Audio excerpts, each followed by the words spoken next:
Peace and everyone. So, last time, natapos tayo dito, no, sa discussion regarding the parts of your DC machine, particularly the DC generator, diba? Natapos na tayo dyan. So, yung last topic natin, yung shaft. Okay? So, review lang natin itong shaft. So, yung shaft natin ito. Kasi yung mismong armature, meron siyang butas, di ba? So doon pinapasok yung shaft. Nandito yon. Way back. Balik tayo sa 1970s. Ayan, di ba? So ito, yung bilog na yan, doon pinapasok yung shaft. Okay? Ayan. Okay, so... Okay, so yung nandito, no, yung nasa loob, ito yung mga wires o kaya conductor, no? Ito, hindi yung mga conductor dito sa gilid, hindi siya nagkakat ng flux. Ang nagkakat lang ng flux yun nandito kasi yung magnet, yung mismong magnet nakaganyan lang. Walang magnet doon. So nandito lang yung magnet. So kunyari dalawa lang yung magnet. Dalawa lang yung pole core. No? Pole core ang tawag nila doon, hindi magnet. Pero magnet siya, no? So, nandito yung north, nandito yung south. So, magkakaroon ng flow ng flux, diba? So, may flux na pumupunta doon. So, once na umikot to, makakat na lahat ng mga flux. Kung gaano siya kabilis mag-cut ng flux, ganun kataas naman ang voltage na naproduce ng ating generator. So, kung mabagal ang kanyang speed, syempre, mabagal siya mag-cut ng flux. So, maliit lang yung voltage na kanyang dinideliver. Okay? Kaya, kuminsan, ang revolution per seconds o revolution per minute, yung RPM ng ating armature, kuminsan umaabot ng 1,200, ganon, 2,000, yung mga ganon. Okay? Ayan. And then, plus, halimbawa, hindi nyo ginagamit yung generator, so, meron siyang nakakat na flux, pero hindi masyado malaki. So, yung voltage na napoproduce niya, na-stuck sa kanya. Usually, 1 volt or 2 volts. Yun ang gagamitin niya ulit para mabuhay siya kung ika-turn on mo yung generator. Kasi, pag manual, di ba? Pag manual, itatali, tapos ginaganon, di ba? So, unang try mo, ayaw niya mag-turn on kasi hindi pa niya na-reach yung voltage na naipon niya. O, kunyari, magta-turn on lang siya, let's say, pag 5 volts. So, meron siya naka-impact na 1 volt. So, kailangan mo pa ng 4 volts. Para mayroon na siyang sariling buhay, may naka-turn on na siya. So, sa kagaganon mo, syempre, nagka-cut yun, tapos iikot, tapos hindi na naman kasi hindi naman siya nag-turn on. So, nag-iipon siya ng voltage. So, siguro sa pangatlo, na-reach niya na yung 5 volts, no? At saka siya kusa na siyang iikot. Kasi meron na siyang nagagamit as starter, no? Starter yon. Parang paano ka mag-start ng motor. Diba? Kung minsan yung motor, pag kahit na push button, ayaw pa rin. So, pag sa pangalawa o pangatlong push button mo, saka palang may sarili na siyang buhay nung umiikot. Okay? So, yun yung principle natin dito sa pag-ikot o pag-rotate ng armature. Okay. So meron naman kayong kopya nito. Nasubukan nyo sigurong nag-watch niyan. Parang yan din yung pinakita ko eh. Parang yan din yun. Pero, you try, no? Ayan. So, we go to generated voltage. So, ang topic natin, topic number 2, ang kanyang objective is to familiarize with the generation of EMF ng generator and calculate the generated voltage. So, it can be induced. Pag sinabi mong induced, parang to turn on. No? To turn on. Number 1, increasing or decreasing the magnitude of the current producing linking flux. This is known as static induced EMF. In this case, there is no motion of the conductor or the coil relative to the field and therefore the electricity is not moving. Yung example ko sa inyo kanina na naka-off, no? May kuryente siya. 1 volt, 2 volts, ganon. So that is known as your static induced EMF. Now, at the moment na nag-rotate na yung armature, dynamic kasi moving na yung electricity. Okay? So, dalawa yan, no? How to induce your yung EMF. Una, static, meron na siya. No? Meron na yon. So, may terminal doon ng generator. Saan makikita yung terminal ng generator? So, nandito, di ba? Meron tayong pinakitang terminal. Balikan lang natin kasi baka hindi nyo maalala yung terminal. Ito yung sinasabi ko, dito nilalagay yung shaft. No? Okay? So, okay. Ayun, terminal box.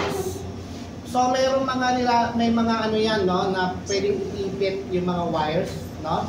Ayan. So, sa terminal box natin, dyan lumalabas yung mga kuryente. Yung kuryente na naproproduce ng ating generator. So, going back. Okay, balik tayo dito. Ayan. Okay, so, doon sa terminal box, kung meron kang tester, i-test mo lang. Papalo yung pag-analog yun, papalo. Makakakuha ka ng 1 volt, 2 volts. Gano'n. Okay? Now, a very important effect of a magnetic field, okay, on an electric circuit is that when flux linking the circuit changes, now an EMF is induced. Electromagnetic induction of EMF, yung EMF pala, voltage din ang tawag doon. Kung nalilito ka sa pagsabi ng electromagnetic force, no? Electromagnetic force, voltage na lang, o kaya EMF. That is the basic of the operation of transformers, generators, and motors. The effect described by Faraday's law states that the magnitude of EMF is directly proportional to the rate of change of flux. So, ibig sabihin, kapag nagbabago yung flux, mabilis magbago yung flux, mas mataas ngayon yung voltage na napoproduce ng generator natin. Okay? Or to the product of the number of turns and the rate of change of the flux. So, initially, class, ganito yan. Okay, so we have E. So, we have E is directly proportional to the change of flux. Diba? So, tatanggalin yung proportionality sign, maglalagay ka ng constant. So, dV over dt. Itong constant na to, that is the number of turns. Okay? Number of turns of wire. So, K is the number of turns. So, therefore, E is equal to N dV over dt. So, yan yun. Okay? Constant naman yung number of turns eh. Hindi naman, kunyari, meron kang armature, hindi naman mamaya papalitan mo yung wire, mamaya papalitan mo yung wire. So, constant yun, hindi na pwedeng palitan yun. Once na na-design nyo na. Okay?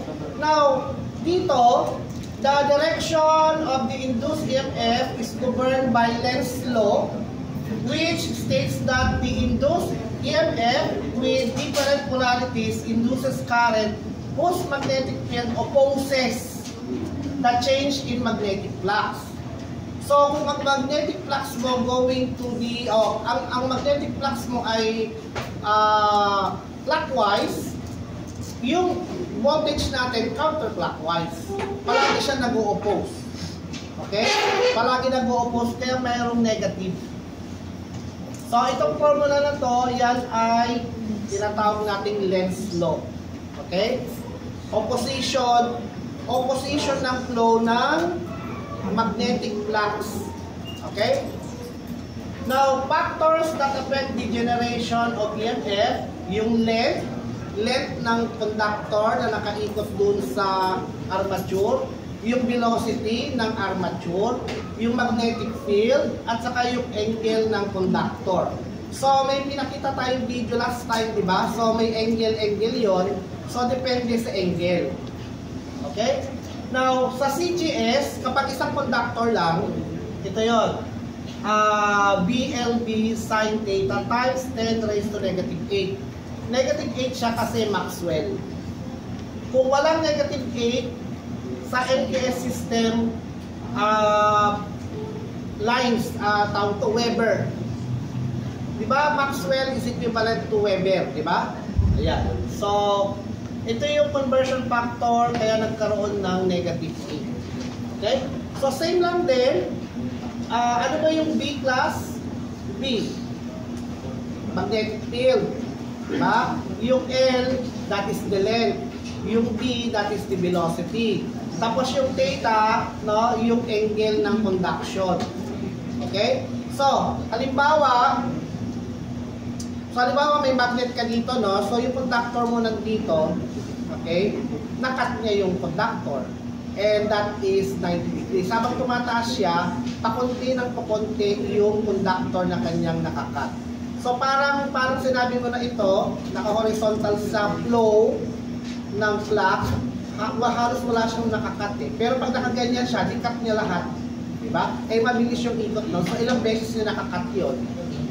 Okay? So, pag mabilis, yun yung taas ng, ng amount of voltage.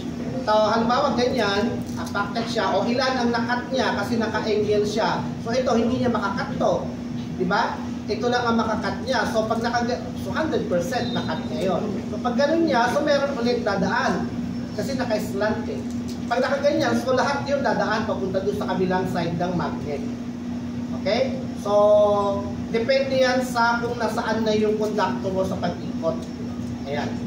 So, you have, yan yung mga formula natin. Now, the relative field conductor velocity V, so para may substitute mo doon sa B, kailangan mo ng pi D, diameter ng armature, M, yung rotation or speed ng armature, divided by 60. Bakit dinivide sa 60? Ito, ang unit nito, nakinig mo na class, ang unit nito, revolution per minute. Kaya dinivide sa 60, ang kailangan natin, revolution per seconds. So, kapag revolution per seconds na yung nakalagay sa problem, you don't need to divide by 60 kasi per seconds na yon. Pero kung RPM yon, kailangan mong mag-divide ng 60 para may substitute mo yung value sa P. Okay? Next.